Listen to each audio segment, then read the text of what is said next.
Hello बच्चों, बेटा आज जो हम अपना class number 9 chapter number 7 triangles के सपोर्टिंग मटेरियल के क्वेश्चंस कर रहे हैं, जिसमें हम जो है क्वेश्चन नंबर आज अपना 18 डिस्कस करेंगे।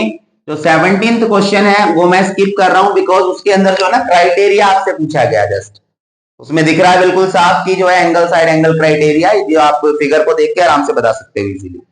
तो यहाँ पर हम 18th क्वेश्चन लेते हैं। देखिए 18th क्वेश्चन में यहाँ पर लिखा हुआ है name the sides side equal to side NL. मतलब मेरे को दो ट्राइंगल बने हुए हैं बेटा इस तरीके से। क्वेश्चन जो है मैं आगे वीडियो के आगे जो है वो अटैच कर दूंगा, आप देख सकते हैं। तो यहाँ पर ये बना हुआ आपका पी क्यू आर, और जो दूसरा ट्राइंगल बना हुआ है वो ट्राइंगल जो आपका बना हुआ है वो बना हुआ है जी आपका एल एम एन, और दोनों ट्राइंगल जो है क्या है, कॉन्ग्रुएंट है। तो आपको यहां बताना है कि सबसे पहले तो गिवन लिख लीजिए कि triangle P Q R is congruent to triangle L M N. To find, आपको फाइंड करना है side equal to NL. NL side के इक्वल कौन सी साइड है, एनएल साइड के इक्वल कौन सी साइड है। तो ध्यान रखना जिस तरीके से हम स्टडी कर रहे हैं पी क्यू आर और उसमें एन एल एम एन लिखा हुआ था, तो इस तरीके से एल एम एन लिखना आपको। तो यहां पर आपको जो है ये बताना एनएल किसके इक्वल है। तो अगर ये कॉन्ग्रुएंट है दोनों ट्राइंगल, तो एनएल कहां आ रहा है, एनएल ये आ रहा है बेटा। तो एनएल ये आ रहा है, तो इसका मतलब पी आर होगी इधर साइड, हो गई या नहीं होगी है। तो अगर यहां पर हम सॉल्यूशन करेंगे if P Q R is parallel to L M N, ये गिवन है क्वेश्चन में। सो जो एन एल साइड है वो आपकी पी आर के इक्वल आ गई by C P C D. एक लाइन का आंसर था ये आपका, हो गया। समझ आया सभी को? Yes sir. अगला जो क्वेश्चन है, क्वेश्चन नंबर जो है आपको 19 गिवन है, सामने ध्यान देंगे। 19th क्वेश्चन में लिखा हुआ line segment M N 4 centimetre TP 4.2, तो आर दे कॉन्ग्रुएंट। ये तो ओरल क्वेश्चन है। एक लाइन आपको दे दी गई है एम एन 4 सेंटीमीटर और दूसरी लाइन दे दी गई है टीपी 4.2 सेंटीमीटर। क्या दोनों कॉन्ग्रुएंट होगी? क्यों नहीं होगी? रीजन, बिकॉज ये इक्वल नहीं है, ठीक है ना। तो जब अगर लेंथ में इक्वल नहीं है तो इसका मतलब वो कॉन्ग्रुएंट भी नहीं होगी। क्वेश्चन नंबर 20 पे आते हैं। What does it mean if two triangles are congruent by S S S.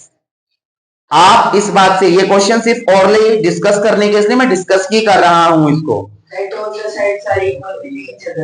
बिल्कुल। देखिए अगर ये बोला गया कि दो ट्राइंगल कॉन्ग्रुएंट है और उनका कॉन्ग्रुएंसी क्राइटेरिया है एस एस एस, मतलब साइड साइड साइड, तो इसका मतलब आप क्या समझे, means all sides of these angles are equal, sorry triangles are equal. तो इस चीज का आप ध्यान रखना। 21 क्वेश्चन है आपका। इन पी क्यू आर, ये आपको गिवन है तो पी क्यू फाइंड करनी है। देखिए फिगर गिवन नहीं है, हम बना लेते हैं। 21 क्वेश्चन है। 21 क्वेश्चन के अंदर यहां पर पी क्यू आर बहुत इजी है। पी क्यू आर ये ट्राइंगल है और यहां पर आर एंगल जो है बच्चों वो पी के इक्वल गिवन है। गिवन है आपको क्वेश्चन में ये कि angle R equals to angle P, और जो आपका क्यू आर है वो आपको 4 सेंटीमीटर गिवन है। पी आर जो है वो आपका 5 सेंटीमीटर गिवन है। टू फाइंड, आपको फाइंड करनी है कौन सी साइड, आपको फाइंड करनी है कौन सी, पी क्यू। तो बेटा अगर ये एंगल इक्वल है तो अपोजिट साइड भी इक्वल होगी ना? Yes sir. होगी या नहीं होगी? तो यहां पर हम लिखेंगे सॉल्यूशन में in triangle P Q are, P Q R triangle के अंदर एंगल आर जो है वो पी के इक्वल है, और एंगल आर अगर पी के इक्वल है तो means Q P Q R के इक्वल होगी। So Q P equals to Q R. Reason, sides opposite to equal angles. ये इक्वल जो है आपकी क्या है, साइड्स है, अपोजिट एंगल जो इक्वल थे उसकी। अब ये क्यू आर जो है आपको 4 सेंटीमीटर गिवन है और पी आर 5 सेंटीमीटर गिवन है। आपसे पी क्यू पूछी गई है बेटा, तो क्यू आर और पी क्यू इक्वल है ना? Yes sir. तो इसका मतलब ये 4 सेंटीमीटर आ जाएगी। तो आपकी जो क्यू पी है, क्यू आर दोनों इक्वल थी और ये दोनों 4 सेंटीमीटर आ गई। यही पता करना था। समझ आया? Yes sir. ठीक है बच्चों, बीच बीच में मैं उन क्वेश्चंस को स्किप कर रहा हूं जो बहुत इजी क्वेश्चंस है या जो ओरली सोल्व हो रहे हैं। तो जो आपके इंपॉर्टेंट क्वेश्चंस है उनको लेके चल रहे हैं हम, और जिनमें जो है सॉल्यूशन मांगा गया है क्वेश्चंस में। तो क्वेश्चन नंबर 24 है, हालांकि ये भी बहुत इजी क्वेश्चन है। क्वेश्चन के अंदर यहां पर बताया गया है कि B C D triangle and W X Y triangle, ये आपका बी सी डी और ये है डब्ल्यू एक्स वाई। इन दोनों ट्राइंगल्स के अंदर बेटा बीडी जो साइड है, सबसे पहले मैं गिवन लिख लेता हूं आपको। जो बीडी साइड है वो इक्वल दी गई है डब्ल्यू एक्स के, बीडी डब्ल्यू एक्स के इक्वल है। और जो दूसरा आपको गिवन है कि एंगल बी जो है वो एक्स के इक्वल है, angle B equals to angle X. ये दो चीजें आपको गिवन है। क्वेश्चन में पूछा गया what should be the third possibility to satisfy angle side angle congruency criteria. यानी कि आपको प्रोबेबिलिटी बनानी है, आपको प्रॉपर्टी जो है प्रूव करनी है एंगल साइड एंगल। तो देखो ये वाला एंगल डी एंगल 2 के इक्वल है, ये वाला साइड इस वाली साइड के इक्वल है। तो तीसरा एंगल कौन सा लूं मैं कि ये जो है आपका हो जाएगा। तो आपको पता है कि जिस तरीके से हम प्रॉपर्टी पढ़ते हैं एंगल साइड एंगल, तो सीक्वेंस भी वैसा ही होना चाहिए। तो यहां पर ये आपका आ गया एंगल साइड, देन ये एंगल होना चाहिए ना, और यहां पर एंगल साइड देन ये एंगल। तो कौन सा एंगल, डी को डब्ल्यू के इक्वल करना है। तो यहां पर क्वेश्चन यानी जो आपको पूछा गया था टू फाइंड वो ये था, गिवन मैंने लिख दिया, कंस्ट्रक्शन कोई नहीं है, सॉल्यूशन देखिए। तो we should prove equality of angle D equals to angle W. आपको डी की और डब्ल्यू की प्रोबेबिलिटी को, इक्वालिटी को प्रूव करना है। तो उससे क्या हो जाएगा, उससे ये एंगल साइड एंगल की क्राइटेरिया कंप्लीट हो जाएगा। तो समझ आया क्वेश्चन? Yes sir. बस यही था। क्वेश्चन क्लियर हुआ? आपको दो चीजें इक्वल दी गई थी, इसमें ये वाला एंगल इसके इक्वल था, ये वाली साइड इसके इक्वल थी। थर्ड आपको एंगल बताना था कौन सा इक्वल करे, ताकि वो एंगल साइड एंगल की क्राइटेरिया को कंप्लीट कर सके। तो जो एंगल आपका डी, मैंने एंगल डब्ल्यू के इक्वल कर दिया, इससे जो है क्राइटेरिया कंप्लीट हो गया। तो मैंने लिख दिया कि we should prove equality of angle D equals to angle W. Okay, ठीक है बच्चों, नेक्स्ट देखते हैं हम क्वेश्चन नंबर जो है हमारा, क्वेश्चन नंबर 25 भी इजी क्वेश्चन है, वो आप लिख लोगे, सीबीसीटी वाला है। 26 भी है, 27 देख लीजिए बच्चों। क्वेश्चन नंबर 27 जो कराने वाले क्वेश्चन है वो मैं करा रहा हूं साथ साथ। क्वेश्चन नंबर 27 है। क्वेश्चन में बोला गया है इन द फॉलोइंग फिगर। तो फिगर इस तरीके से बनी हुई है, ये इस तरीके से, और नेमिंग जो की गई है बच्चों यहां पर की गई है, ये आपका बी पॉइंट है, ये आपका डी पॉइंट है, ये आपका टी पॉइंट है, ये आपका सी पॉइंट है और ये आपका पी पॉइंट है। साथ ही साथ आपको ये वाली साइड इसके इक्वल दी गई है और ये वाली साइड जो है वो इसके इक्वल दी गई है। तो आपको name them is symbolic form, आपको जो है दो ट्राइंगल कॉन्ग्रुएंट करने हैं और आपको बताना है कि ये जो कॉन्ग्रुएंसी रूल्स है कौन सा यूज होगा इसके अंदर। तो यहां पर सबसे पहले तो जो है आप गिवन लिख लेंगे। तो गिवन में सामने लिखा हुआ है कि in triangle PBD and triangle PTC, इन दोनों ट्राइंगल में पीबी इक्वल पीसी है, पीबी इक्वल्स टू पीसी और आपका पीडी इक्वल्स टू पीटी है, पीडी इक्वल्स टू पीटी। ये आपको क्वेश्चन के अंदर गिवन है। आपको जो प्रूव करना है, टू प्रूव, आपको प्रूव करना है कि ट्राइंगल पीबीडी कॉन्ग्रुएंट है ट्राइंगल पीडीसी के, एंड राइट कॉन्ग्रुएंसी क्राइटेरिया। ठीक है, क्राइटेरिया लिखना, side angle side side side side किससे होगा ये। तो करना स्टार्ट करते हैं बेटा हम सॉल्यूशन। देखिए सॉल्यूशन के अंदर मैंने लिखा इन ट्राइंगल पीबीडी, इन ट्राइंगल, जो प्रूव करने हैं दोनों के नाम लिख रहा हूं, सामने ध्यान देंगे, पीबीडी एंड ट्राइंगल पीटीसी। दोनों ट्राइंगल में पीबीडी में बच्चों पीबी लाइन पीसी के इक्वल है, गिवन है पीबी इक्वल्स टू पीसी। तो पीबी इक्वल्स टू पीसी, क्यों इक्वल है, रीजन जरूर लिखना है, क्यों इक्वल है ये गिवन है ना क्वेश्चन में। Yes sir. इसके बाद जो है आपका एंगल नंबर 1 एंगल 2 के इक्वल है, तो angle number 1 equals to angle 2 के इक्वल है। अनुराग बताओ बेटा कौन सी प्रॉपर्टी, वेरी गुड शाबाश।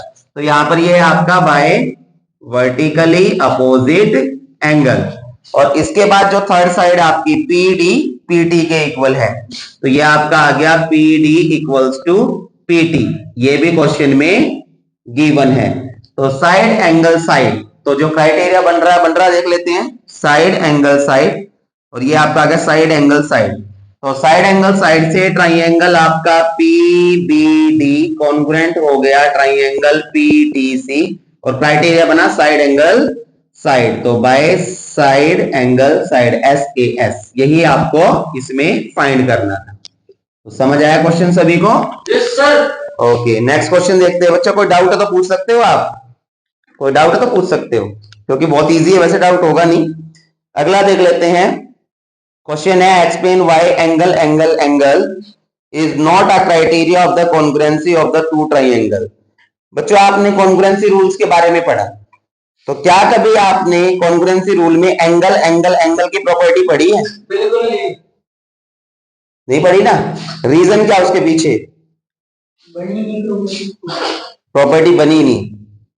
एक्चुअली जो हमने कॉन्ग्रुएंसी के बारे में पढ़ा है, मैं थोड़ा सा आपको बता देता हूं इसमें। देखिए जो हमने कॉन्ग्रुएंसी के बारे में पढ़ा है, तो मैंने कॉन्ग्रुएंसी में आपको बताया था, कॉन्ग्रुएंसी में बताया था कि जो कॉन्ग्रुएंट ट्राइंगल्स होते हैं, कौन से ट्राइंगल होते हैं कॉन्ग्रुएंट, वो उनका जो साइज है वो भी सेम होता है, एरिया वो भी सेम होता है, और देखने में भी एक जैसे होते हैं, वो होते हैं कॉन्ग्रुएंट। ठीक है ना, ये हो गया कॉन्ग्रुएंट। लेकिन आपको मालूम है कि अगर हम एंगल एंगल एंगल की बात करें, ये ट्राइंगल मैंने बनाया, एक दूसरा ट्राइंगल मैंने बनाया, यहां पर बच्चों ये देखने में तो एक जैसे हैं लेकिन साइज अलग है, साइज अलग है, इसके अलावा इनका एरिया भी अलग मिलेगा, एक छोटा एरिया एक बड़ा एरिया, एक छोटा और एक दूसरा बड़ा एरिया है।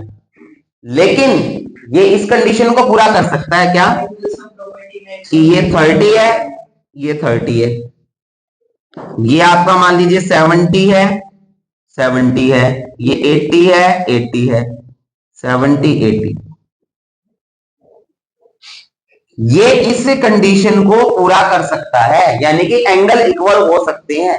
लेकिन एंगल इक्वल होने का मतलब ये नहीं है कि वो साइज में और एरिया में भी सेम होगा, वो साइज में भी एरिया में सेम हो ये जरूरी नहीं है।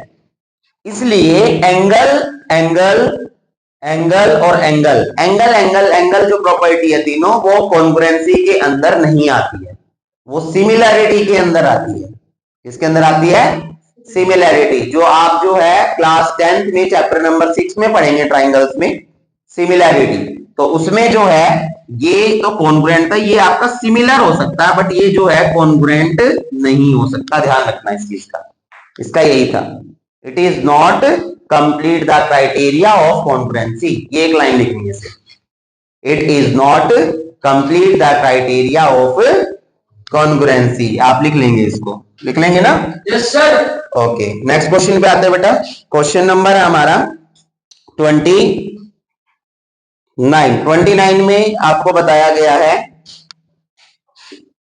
क्वेश्चन नंबर 29 में एक फिगर दी गई है बेटा, तो इस तरीके से फिगर बनी हुई है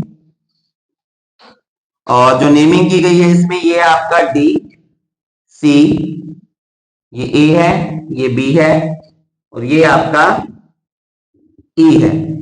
अब यहां पर जो ए बी है वो आपका सी डी के इक्वल है और जो ए डी है, ए डी यानी कि ये कंप्लीट लाइन है, ये कंप्लीट लाइन है एडी, वो बराबर दी गई है आपके किसकी, बीसी के, इस पूरे कंप्लीट लाइन की।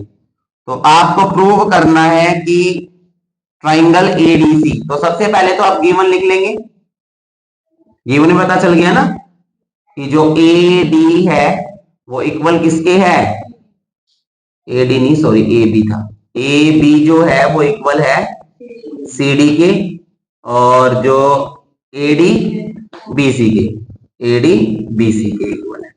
ये दो चीजें गिवन है। टू प्रूव, आपको प्रूव करना है इसमें कि triangle ADC, triangle A D C is congruent to triangle C B A. तो सबसे पहले इन ट्राइंगल्स को ऑब्जर्व कर लेते हैं, देखिए ध्यान से। यहां पर बच्चों एडीसी ये वाला ट्राइंगल है, दूसरा इसमें बोला गया है सीबीए, तो सीबीए ये वाला ट्राइंगल है। दोनों ट्राइंगल्स के जो है हम करना स्टार्ट करते हैं। सॉल्यूशन कंस्ट्रक्शन कोई नहीं है, समझ में ना आए आप अलग से फिगर बना सकते हैं। तो मैं अलग से फिगर बना रहा हूं, देखो एडीसी, सामने ध्यान देंगे सभी, एडीसी ये ऐसे बना हुआ है बेटा, ये ए है, ये डी है, ये सी है, ये वाला बी ए सी, और इसमें क्या क्या गिवन है, ए बी डी सी के इक्वल है, दूसरा बी सी डी सी के बी डी ए के इक्वल है, और आपको दोनों को कॉन्ग्रुएंट करना है। तो यहां पर देखिए मैंने बताया था जब भी किसी को कॉन्ग्रुएंट करना तो पहले माइंड में सोचना है कि आप क्या क्या इक्वल कर सकते हैं। तो यहां पर ये साइड इसके इक्वल है, सेकंड साइड इसके इक्वल है और थर्ड वाली साइड ये इक्वल है। क्यों इक्वल है, बिकॉज ये कॉमन है, ध्यान से देख सकते हो आप, सी और सी। तो करना स्टार्ट करते हैं, ध्यान से देखिए। इन ट्राइंगल्स के नाम लिखते हैं जो प्रूव करना है। पढ़ते वक्त हमेशा ध्यान सामने होना चाहिए, बेफालतू की बातें बाद में भी हो सकती है। तो यहां पर एडीसी एंड ट्राइंगल सीबीए। सबसे पहले इसमें देखता हूं एडीसी में डीसी बीए, डीसी इक्वल है बीए। क्यों इक्वल है, बिकॉज क्वेश्चन में बच्चों ये गिवन है। उसके बाद जो है ये आपकी डी ए आ गई, ये बी सी आ गई, तो डी ए इक्वल है बी सी, ये भी क्वेश्चन में गिवन है। और थर्ड बच्चों ए सी आ गई और यहाँ सी ए आ गई, तो ए सी सी ए बोलो, बात तो सेम है। Yes sir. तो A C equals to C A, because ये कॉमन साइड थी। तो बच्चों side side side side side side side side side से ट्राइंगल एडीसी कॉन्ग्रुएंट हो गया सीबीए के बाय साइड साइड साइड। समझ आया सभी को? Yes sir. तो ये तो बहुत इजी क्वेश्चन थे ना, तो इनमें इतना कोई माइंड लगाना पड़ रहा है आपको, बस कॉन्ग्रुएंसी रूल्स याद होने चाहिए। ठीक है, एनी डाउट? No sir. ठीक है बच्चों, अगर आप लोगों को कोई ऐसा डाउट लगता है तो आप कमेंट कर सकते हैं, दोबारा से एक्सप्लेन किया जाएगा क्वेश्चन आपके सामने। और ये क्वेश्चंस जो आपके लिए किए जा रहे हैं इनको लाइक कीजिए, शेयर कीजिए, सब्सक्राइब कीजिए चैनल को, साथ ही साथ बेल आइकन को ऑन कीजिए ताकि आपके पास ऐसे इंपॉर्टेंट क्वेश्चंस, एक्स्ट्रा क्वेश्चन पहुंचते रहे और आप अच्छी प्रिपरेशन कर सके अपने एग्जाम्स के लिए। Thank you so much.